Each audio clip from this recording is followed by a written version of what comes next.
5000 கோடியை மோகனுடைய பினாமியாக இருக்கின்ற கைக்கூலியாக இருக்கின்ற அதானிக்கு தாரை வார்த்ததை கண்டித்து மாபெரும் கண்டன ஆர்ப்பாட்டம் திண்டுக்கல் மாவட்ட காங்கிரஸ் கட்சியாக நடைபெற்றுக் கொண்டிருக்கின்றது.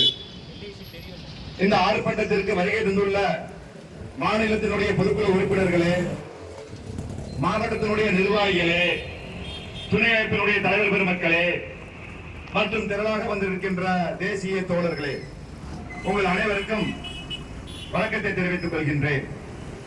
இன்று எங்களுடைய அருமை தலைவர் ராகுல் காந்தியுடைய 55வது பிறந்தநாள் விழா. அவருடைய பிறந்தநாளை பொறுத்தளவிலே அவர் எப்பொழுதும் மக்களுக்காக உழைக்கக்கூடிய தலைவராக இருக்கிற காரணத்தால், மக்களுக்கான பிரச்சனைகளை களத்தில் இறங்கி போராட வேண்டும் என்று கூறிய காரணத்தால் இன்று மாவட்ட காங்கிரஸ் கமிட்டி சார்பாக இந்த ஆர்ப்பாட்டத்தை நாங்கள் அறிவித்திருக்கின்றோம். இந்த தேசம் 11 ஆண்டு காலமாக மோடியின் கையிலே மாட்டிக்கொண்டு சின்னபணமாகி இருக்கிறது. இன்று எப்படி உருவாக்கி இன்னைக்கு வளர்ச்சி அரசாங்கம் இந்த எல்ஐசி என்ற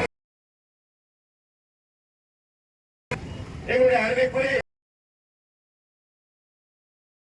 ஒரு முழக்கமிட்டார்.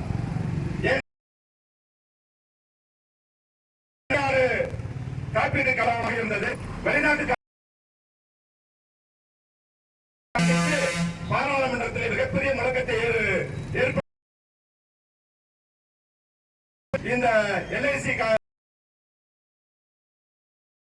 சொன்னால் 1956 உருவாக்கி காப்பீட்டு திட்டங்கள் எல்லாத்தையும் ஒருங்கிணைத்து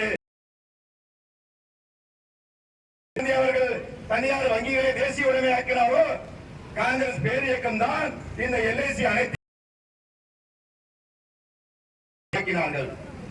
ஆனால்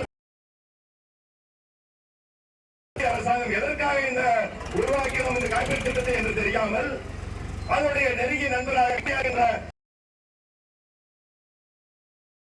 5000 கோடி தூக்கி வாரி கொண்டிருக்கிறார் என்று சொன்னால் இதிலேயும் உடலை ஆரம்பிக்க வேண்டும் என்ற நோக்கத்திலே இன்று இந்த எல்ஐசி காப்பீட்டுத்துறை திட்டம் 59 லட்சம் கோடி இருக்கின்ற எல்ஐசி. அது யாருடைய பணம்?